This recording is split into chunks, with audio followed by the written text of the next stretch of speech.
ಶಿವಂ ತನ್ನ ಅಜ್ಜಿ ತಾತನ ಮನೆಗೆ ಬರುವಾಗ ಸಮಯ ರಾತ್ರಿ 12 ಆಗಿತ್ತು. ಊಟ ಮಾಡಿದ ನಂತರ ಧರಣಿ ಮತ್ತೆ ಮಲಗಿರಲಿಲ್ಲ. ಗೇಟಿನ ಮುಂದೆ ಕಾರ್ ನಿಲ್ಲಿಸುತ್ತಲೇ ಮೆಲ್ಲಗೆ ಧರಣಿ ಕಾರಿನಿಂದ ಕೆಳಗಿಳಿದಳು. ಅತಿ ದೊಡ್ಡದೂ ಅಲ್ಲದ ಚಿಕ್ಕದೂ ಆಗಿರದ ಹಳೇ ಕಾಲದ ಹೆಂಚಿನ ತೊಟ್ಟಿ ಮನೆ. ಮನೆಯ ಬದಿಯಲ್ಲಿ ಚಿಕ್ಕದಾದ ಶೆಡ್ನಲ್ಲಿ ಕಾರನ್ನು ನಿಲ್ಲಿಸುವ ವ್ಯವಸ್ಥೆ ಇತ್ತು. ಕಾರು ಬಂದ ಸದ್ದಾಗುತ್ತಿದ್ದಂತೆ ಮನೆಯ ಮುಂದಿನ ಬಾಗಿಲು ತೆರೆದು ಶಿವಂನ ತಾತ ತಮ್ಮ ಜೆಲ್ಲನ್ನು ಕೈಯಲ್ಲಿ ಹಿಡಿದು ಹೊರಬಂದಿದ್ದರು. ಕಾರನ್ನು ಶೆಡ್ನಲ್ಲಿ ನಿಲ್ಲಿಸಿ ಹೊರಬಂದ ಶಿವಂ ಮನೆಯನ್ನು ದಿಟ್ಟಿಸುತ್ತಿದ್ದ. ಧರಣಿಯ ಕಡೆ ನೋಡಿ, ನೋಡು, ಇದು ನನ್ನ ಮಾಮ್ನ ತವರು ಮನೆ. ಮೊದಲಿಂದಲೂ ನಾನು ಇಲ್ಲಿ ಸಮಯ ಕಳೆದಿದ್ದೇ ಹೆಚ್ಚು.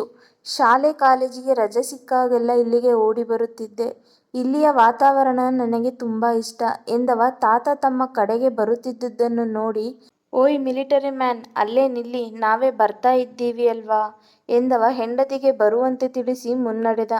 ಮೊಮ್ಮಗನ ಹೆಂಡತಿಯನ್ನು ನೋಡಿದ ಖುಷಿಗೆ ಅಜ್ಜನ ಮೊಗದಲ್ಲಿ ಅಪರೂಪದ ನಗು ಮೂಡಿತು. ನೋಡುವುದಕ್ಕೆ ಅಜ್ಜ ಸೇಮ್ ಶಿವಂನಂತೆ ಎತ್ತರ, ಮೈಕಟ್ಟು, ದಪ್ಪನೆಯ ಮೀಸೆ ಬಿಟ್ಟಿದ್ದರು. ಹತ್ತಿರ ಬಂದ ಮೊಮ್ಮಗನ ಹೆಗಲನ್ನು ಬಳಸಿದ ಅಜ್ಜ, ಏನೋ ಮೊಮ್ಮಗನೇ, ಇಷ್ಟೊತ್ತಲ್ಲ ಬರೋದು?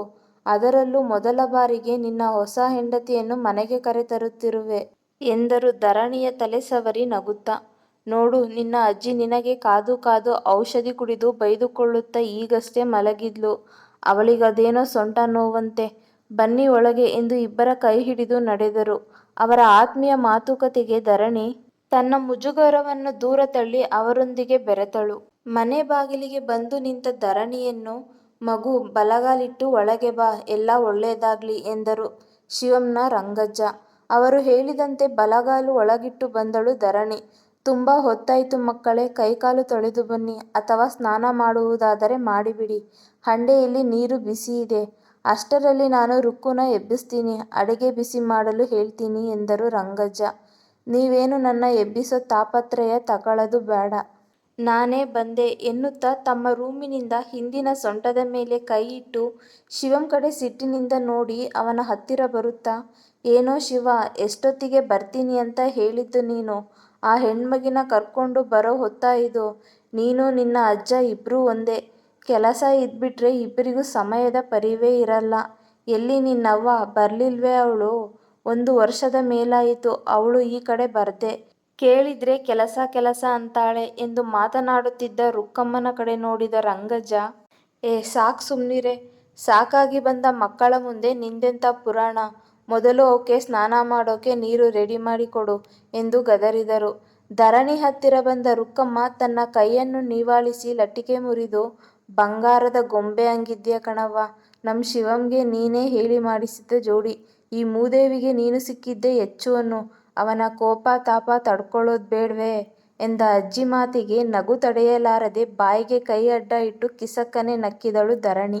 ಶಿವಂ ಹೆಂಡತಿ ಹಾಗೂ ಅಜ್ಜಿಯನ್ನು ಬದಲಿಸಿ ನೋಡಿ, ಹೇ ರುಕ್ಕು, ನಿಂದು ಜಾಸ್ತಿ ಆಯ್ತು. ಸೊಂಟ ನೋವಿಗೆ ಅಂತ ಕುಡಿದ ಔಷಧಿ ತಲೆಗೆ ಏರಿರ್ಬೇಕು. ಅವಳ ಮುಂದೆ ನನ್ನೇ ಆಡ್ಕೋತೀಯ ಎಂದು ಸಿಟ್ಟಾದ ಮೊಮ್ಮಗನನ್ನು ಮುದ್ದುಗರೆದ ಅಜ್ಜಿ, ಹೋಗ್ಲಿ ಬಿಡು, ನೀನು ಚಂದ ಅಂತ ಹೇಳ್ಬೇಕೇ, ನೋಡಿದವರಿಗೆ ಗೊತ್ತಾಯ್ತದೆ ನನ್ನ ಮೊಮ್ಮಗ ರಾಜ ಇದ್ದಂಗವ್ನೆ ಅಂತ. ಈಗ ಸುಮಾರು ಹೊತ್ತಾಯ್ತು, ನಡೀರಿ ಇಬ್ರು, ಅಡಿಗೆ ಬಿಸಿ ಮಾಡ್ತೀನಿ ಎಂದು ಅಜ್ಜಿ ಹೇಳಿದಾಗ, ನೀನು ಆ ಕಷ್ಟ ತಗೊಳ್ಬೇಡ ರುಕ್ಕು, ನಾವು ಊಟ ಮಾಡಿ ಬಂದ್ವಿ, ಸ್ನಾನ ಮಾಡಿ ಫ್ರೆಶ್ ಆಗಿ ಮಲಗ್ತೀವಿ ಎಂದನು ಶಿವಂ. ಹೌದೇ, ಹಂಗಾರೆ ಬೇಗ ಸ್ನಾನ ಮಾಡಿ 2 ಲೋಟ ಹಾಲು ಬಿಸಿ ಮಾಡ್ತೀನಿ, ಕುಡ್ದು ಮಲ್ಗಿ ಎಂದಿತು ಅಜ್ಜಿ. ಅವರ ಮಾತಿಗೆ ಒಪ್ಪಿದ ಗಂಡ ಹೆಂಡತಿ ಇಬ್ಬರು ರಂಗಜ್ಜ ಹೇಳಿದ ರೂಮಿನಲ್ಲಿ ಬ್ಯಾಗ್ ಇರಿಸಿ ಶಿವಂ ಟವೆಲ್ ಬಟ್ಟೆ ಹಿಡಿದು ರೂಮಿನಿಂದ ಹೊರಗಡೆ ಹಿತ್ತಲ ಬಳಿ ಇರುವ ಬಾತ್ರೂಮ್ಗೆ ಸ್ನಾನಕ್ಕೆ ಹೊರಟರೆ, ಧರಣಿ ತನ್ನ ಬಟ್ಟೆಗಳನ್ನು ಜೋಡಿಸಿಕೊಂಡು ಆ ರೂಮಿಗೆ ಇರುವ ಕಿಟಕಿಯ ಮೂಲಕ ಹೊರಗೆ ಬೀದಿ ದೀಪದ ಬೆಳಕಿಗೆ ಮನೆಯ ಮುಂದೆ ಸಣ್ಣದಾಗಿ ಇರುವ ಹೂವಿನ ತೋಟ, ಅದರಲ್ಲಿ ಬಿಟ್ಟಿರುವ ಕಾಕಡ, ಮಲ್ಲಿಗೆ, ಕನಕಾಂಬರ, ಜಾಜಿ ಹೂ, ಬಣ್ಣ ಬಣ್ಣದ ದಾಸವಾಳಗಳು, ದೊಡ್ಡದಾದ 2 ಸಂಪಿಗೆ ಮರ, ದಾರಿ ಉದ್ದಕ್ಕೂ ಸಾಲಿನಲ್ಲಿ ನೆಟ್ಟಿರುವ ತೆಂಗಿನ ಮರಗಳು, ಅಲ್ಲಲ್ಲಿ ಕಾಫಿ ಗಿಡಗಳು, ಕಣ್ಣು ಹಾಯಿಸಿದಷ್ಟು ದೂರ ಹಚ್ಚ ಹಸಿರು. ಧರಣಿ ಅದನ್ನೆಲ್ಲ ನೋಡುತ್ತಾ ಯೋಚಿಸಿದಳು, ನಮ್ಮನೇಲಿ ಗಾರ್ಡನ್ನ ನೋಡ್ಕೊಳ್ಳೋಕೆ ಅಂತಾನೆ ಅತ್ತೆಯೊಬ್ರು ಕೆಲಸದೋರ್ನ ನೇಮಿಸಿದ್ದಾರೆ. ಆದರೆ ಗಾರ್ಡನ್ನಲ್ಲಿ ಈ ಥರ ಗಿಡದ ತುಂಬ ಹೂಗಳನ್ನು ನಾನು ನೋಡೇ ಇಲ್ಲ, ಅದರಲ್ಲೋ ಶೋ ಗಿಡಗಳೇ ಜಾಸ್ತಿ ಎಂದುಕೊಂಡವಳನ್ನು ಎಚ್ಚರಿಸಿತು ಅಜ್ಜಿಯ ಧ್ವನಿ. ಮಗ, ಶಿವಂದು ಸ್ನಾನ ಆಯ್ತು. ಅಜ್ಜನೊಟ್ಟಿಗೆ ಒಲೆ ಹತ್ರ ಕೂತ್ಕೊಂಡು ಚಳಿ ಕಾಯ್ತಿದ್ದ. ನೀನು ಹೋಗು ಸ್ನಾನಕ್ಕೆ ಎಂದರು. ಅವರ ಮಾತಿಗೆ ತಲೆ ಆಡಿಸಿದ ಧರಣಿ ತಾನು ಹಾಕಲು ತೆಗೆದಿಟ್ಟ ಬಟ್ಟೆಯನ್ನು ಕೈಯಲ್ಲಿ ಹಿಡಿದು ಮುಂದೆ ನಡೆದ ಅಜ್ಜಿಯನ್ನು ಹಿಂಬಾಲಿಸಿದಳು. ವಿಕ್ರಮ್ ನಾಟಕದಲ್ಲಿ ನಿಪುಣ. ತನ್ನ ಬ್ರಾಸ್ಲೆಟ್ ಕಳೆದು ಹೋದ ಮಾರನೇ ದಿನವೇ ಅಂತಹದೇ ಮತ್ತೊಂದು ಬ್ರಾಸ್ಲೆಟ್ ಮಾಡಿಸಿ ಕೈಗೆ ಹಾಕಿಕೊಂಡಿದ್ದ, ಯಾರಿಗೂ ಅನುಮಾನ ಬಾರದಂತೆ. ಈಗ ಅವನಿದ್ದಿದ್ದು ಬೆಂಗಳೂರಿನ ಹೆಸರಾಂತ ಲಾಡ್ಜ್ ಒಂದರಲ್ಲಿ. ತನಗೆ ವಿಡಿಯೋ ಕಳಿಸಿದವಳನ್ನು ಅದೇ ಲಾಡ್ಜ್ನ ಐಷಾರಾಮಿ ರೂಮಿನೊಳಗೆ ಮುದ್ದಿಸುತ್ತಿದ್ದ ವಿಕ್ರಮ್. ಸರ್, ನಿಜವಾಗ್ಲೂ ನೀವು ನನ್ನ ಪ್ರೀತಿಸ್ತಾ ಇದ್ದೀರಾ? ನಂಬೋಕೆ ಆಗ್ತಾ ಇಲ್ಲ ನನಗೆ. ಮತ್ತೆ ದಿಶಾ ಮೇಡಮ್? ಅವನ ಮುದ್ದಿನ ಮತ್ತಿನಲ್ಲಿ ನರಳುತ್ತಿದ್ದವಳು ಪ್ರಶ್ನಿಸಿದಳು. ಅವಳಿಗೆ ನಿಜಕ್ಕೂ ಆಶ್ಚರ್ಯದ ಜೊತೆಗೆ ಖುಷಿ. ಇಷ್ಟು ದಿನ ತಾನು ಹಿಂದೆ ಹಿಂದೆ ಅಲೆದರೂ ತಿರುಗಿ ನೋಡದವ, ನಾನು ಕಳಿಸಿದ ಒಂದು ವಿಡಿಯೋದಿಂದ ಅವನೇ ಕಾಲ್ ಮಾಡಿ ಪ್ರೀತಿಯಿಂದ ಮಾತನಾಡಿಸಿ 1 ವಾರದಿಂದ ಅವಳ ಜೊತೆ ಅಲ್ಲಿ ಇಲ್ಲಿ ಸುತ್ತಾಡಿ ಈಗ ಲಾಡ್ಜ್ ರೂಮಿನವರೆಗೂ ಕರೆತಂದಿದ್ದ. ಓ ಗಾಡ್, ನನ್ನ ಮೇಲೆ ಇನ್ನೂ ಅನುಮಾನವೇ ಚಿನ್ನ? ನಿನಗೋಸ್ಕರ ಎಷ್ಟೆಲ್ಲ ಖರ್ಚು ಮಾಡಿದ್ದೀನಿ, 1 ವಾರದಿಂದ ನೋಡಿದ್ಯಲ್ಲ ಎಂದವ ಅವಳ ಗಲ್ಲಕ್ಕೆ ಮಾದಕವಾಗಿ ಚುಂಬಿಸಿದ. ಅವಳು ಅಷ್ಟೇ. ಆಫೀಸ್ಗೆ ರಜೆ ಇರುವ ಸಮಯದಲ್ಲಿ ಕಣ್ಣು ಕುಕ್ಕುವಂಥ ಡ್ರೆಸ್ಗಳನ್ನು ಹಾಕಿ ವಿಕ್ರಮ್ನ ಹಿಂದೆ ಮುಂದೆ ಸುತ್ತುತ್ತಿದ್ದಳು. ದಿಶಾಳ ಮುಂದೆ ಒಳ್ಳೆಯವನಾಗಿ ತೋರಿಸಿಕೊಳ್ಳುವುದಕ್ಕೋಸ್ಕರ ಅವಳನ್ನು ತಿರುಗಿಯೂ ನೋಡುತ್ತಿರಲಿಲ್ಲ ವಿಕ್ರಮ್. ಈಗ ದಿಶಾ ಕೈಗೆ ಸಿಗುತ್ತಿರಲಿಲ್ಲ, ಹಾಗಾಗಿ ಈ ಹಕ್ಕಿಗೆ ಬಲೆ ಬೀಸಿದ್ದ. ವಿಕ್ರಮ್ನ ಬಣ್ಣದ ಮಾತಿಗೆ ಮರುಳಾದವಳು ತನ್ನನ್ನು ಅವನಿಗೆ ಅರ್ಪಿಸಿ ನಿದ್ದೆಗೆ ಜಾರಿದಳು. ತನ್ನ ಕೆಲಸ ಮುಗಿದ ನಂತರ ಕೆಳಗೆ ಬಿದ್ದಿದ್ದ ಶರ್ಟ್ ತೊಟ್ಟುಕೊಂಡ ವಿಕ್ರಮ್ ಇನ್ನೂ ನಿದ್ರೆಯಲ್ಲಿ ಇದ್ದವಳ ಕಡೆ ಒಮ್ಮೆ ನೋಡಿ ವಕ್ರವಾಗಿ ನಕ್ಕು ರೂಮಿನಿಂದ ಹೊರ ನಡೆದಿದ್ದ.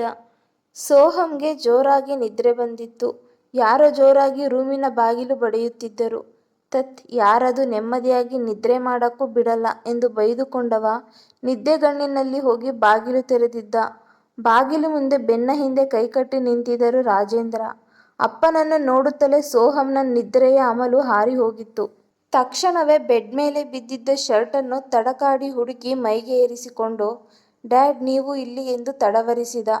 ಹೌದಪ್ಪ, ಕುಲಪುತ್ರ ಗಂಟೆ 8 ಇನ್ನೂ ಬಿದ್ದುಕೊಂಡಿದ್ದಾನೆ ಅಂತ ಎಬ್ಬಿಸಲು ಬಂದೆ ಎಂದು ಕಣ್ಣು ಕೆಂಪಗೆ ಮಾಡಿ ನುಡಿದವರು ಗಂಭೀರವಾಗಿ, ಹೋಗು, ಬೇಗ ಆಫೀಸ್ಗೆ ರೆಡಿಯಾಗು. ಅರ್ಜುನ್ ಬಂದಿದ್ದಾನೆ. ಇವತ್ತು ಶಿವಮ್ ಇಲ್ಲ. ಅವನೊಬ್ಬನಿಗೆ ಎಲ್ಲ ಕೆಲಸ ನೋಡಿಕೊಳ್ಳಲು ಕಷ್ಟವಾಗುತ್ತೆ. ನೀನು ಅವನಿಗೆ ಸಹಾಯ ಮಾಡು ಎಂದರು. ಡ್ಯಾಡ್, ನಾನು ಅವನಿಗೆ ಹೆಲ್ಪ್ ಎಂದು ರಾಗ ಎಳೆದ ಸೋಹಂನನ್ನು ಬಿರುಸಾಗಿ ನೋಡಿದ ರಾಜೇಂದ್ರ, ಸೋಹಂ, ಮೊದಲು ರೆಸ್ಪೆಕ್ಟ್ ಕೊಡುವುದನ್ನು ಕಲಿ. ಅವನು ನಿನಗಿಂತ ಸೀನಿಯರ್ ಹಾಗೂ ನಮ್ಮ ಆಫೀಸ್ನ ಪೂರ್ತಿ ಸೆಕ್ಯೂರಿಟಿಯನ್ನು ಮ್ಯಾನೇಜ್ ಮಾಡ್ತಾನೆ. ಶಿವಮ್ ಇಲ್ಲದಿದ್ದಾಗ ಇಡೀ ಆಫೀಸ್ನ ಕೆಲಸವನ್ನು ಹ್ಯಾಂಡಲ್ ಮಾಡ್ತಾನೆ. ಆದರೆ ನಿನಗೆ ಅವನಿಗಿದ್ದ 10% ಬುದ್ಧಿ ಇಲ್ಲ. ಜೊತೆಗೆ ಅವನಿಗೂ ಶಿವಂಗೂ ಒಂದೇ ವಯಸ್ಸು. ಮರ್ಯಾದೆ ಕೊಟ್ಟು ತೆಗೆದುಕೊಳ್ಳುವುದನ್ನು ಕಲಿಯಬೇಕು. ಬೇಗ ರೆಡಿಯಾಗಿ ಹೊರಗೆ ಬಾ ಎಂದವರು ಅಲ್ಲಿ ನಿಲ್ಲದೆ ಅರ್ಜುನ್ ಇದ್ದಲ್ಲಿಗೆ ನಡೆದಿದ್ದರು. ರಾಜೇಂದ್ರ ತಂದೆ ಅತ್ತ ಹೋಗುತ್ತಿದ್ದಂತೆ ಅಲ್ಲೇ ಇದ್ದ ಕಾಫಿ ಟೇಬಲ್ಗೆ ಜಾಡಿಸಿ ಒದ್ದು ತನ್ನ ಕೋಪವನ್ನು ತೀರಿಸಿಕೊಂಡಿದ್ದ ಸೋಹಂ. ಕತೆ ಮುಂದುವರಿಯುವುದು. ಪಲ್ಲವಿಯವರು ಬರೆದಿರುವಂಥ ಈ ಕತೆ ನಿಮ್ಗೆ ಇಷ್ಟ ಆದಲ್ಲಿ ಲೈಕ್ ಮಾಡಿ, ಶೇರ್ ಮಾಡಿ ಹಾಗೂ ನನ್ನ ಚಾನಲ್ನ ಸಬ್ಸ್ಕ್ರೈಬ್ ಮಾಡಿ. ಯಾರೆಲ್ಲ ಇನ್ನೂ ಸಬ್ಸ್ಕ್ರೈಬ್ ಮಾಡ್ದೇ ಕತೆ ಓದ್ತಾ ಇದ್ದೀರೋ ಪ್ಲೀಸ್ ಸಬ್ಸ್ಕ್ರೈಬ್ ಮಾಡ್ಕೊಂಡು ಕತೆ ಓದಿ. ಹಾಗೆ ಕತೆ ಹೇಗಿದೆ ಅಂತ ಕಮೆಂಟ್ ಮೂಲಕ ತಿಳಿಸಿ. Thank you.